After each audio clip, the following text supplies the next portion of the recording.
Michael Burry, made infamous by his huge profits during the housing market crash of 2008 and by the film The Big Short, which loosely follows his bets during the recession, has recently made headlines around the world by taking out a $530 million short position against Tesla. His fund, Scion Asset Management, announced in a regulatory filing that they have purchased put options on 800,000 Tesla shares, sometime in Q1 of 2021. This basically means that he's betting against the share price of Tesla, and if Tesla's share price falls, he will stand to make himself another small fortune. I'm Max, this is Stoic Finance, and today we're talking about Michael Burry's Tesla short. Now this is something you've probably heard a little bit about, as Michael Burry has been in the news a fair bit recently, but we're going to go through what's happened in detail and what it means for Tesla.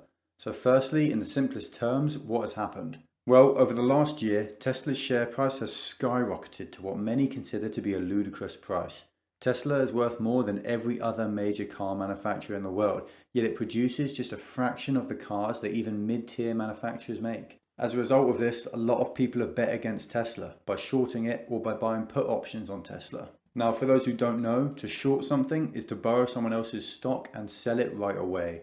If the price of the stock then falls, you can then buy the stock back for less than what you sold it for, give it back to its owner and pocket the difference in price, making yourself a tidy profit. Shorting something also just means in general to bet against. Another way of betting against something is to buy put options. Now put options give someone the right but not the obligation to sell a stock at a certain price.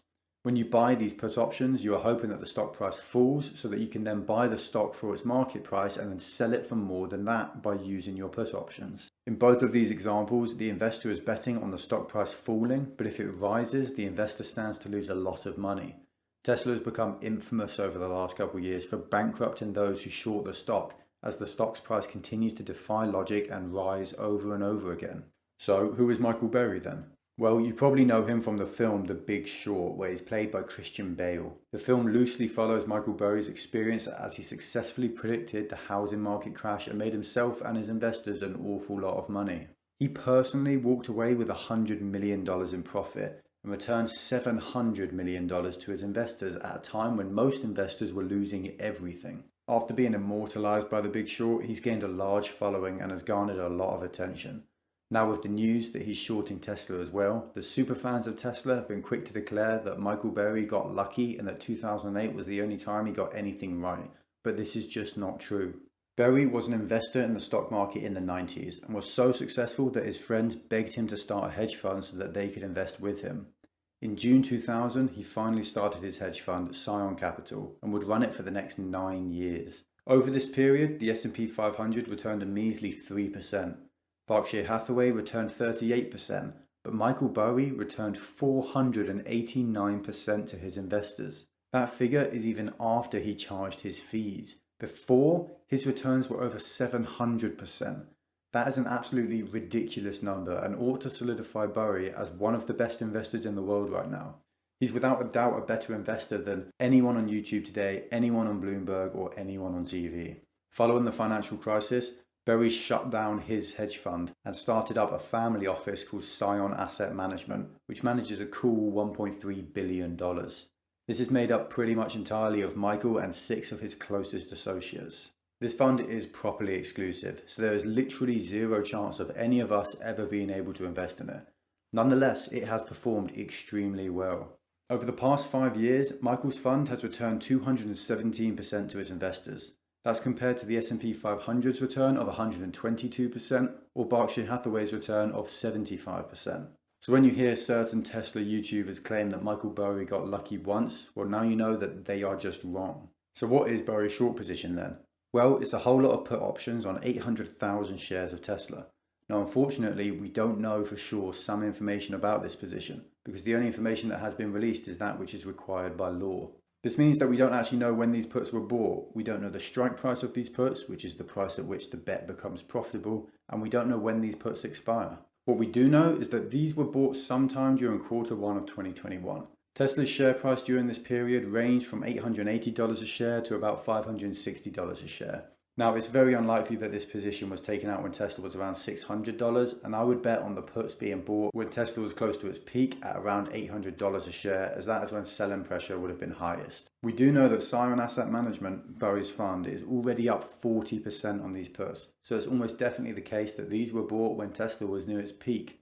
I would also guess that Burry has already taken some of his profits, so it's extremely unlikely that he'll end up upside down on this trade and lose any money. Now, there are a lot of people pointing to the history of shorts against Tesla, where fund managers from Wall Street state that Tesla is overvalued and that they'll be taking up short positions against it, and how pretty much all of these people ended up losing money. Now, this got a lot of negative press for a few reasons.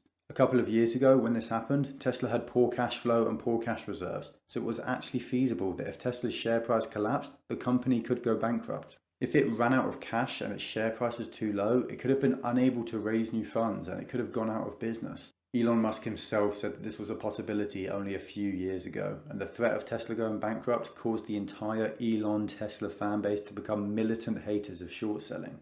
The truth, though, is that Tesla isn't at risk of going bankrupt anymore.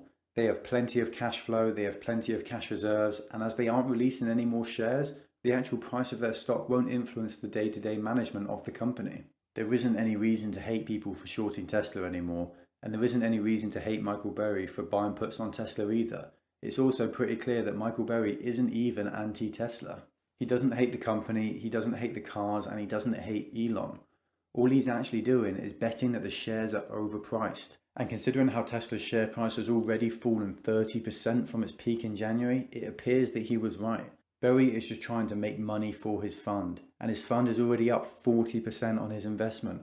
And this investment is about half of its portfolio, so he's already done a solid job in getting those returns for his firm.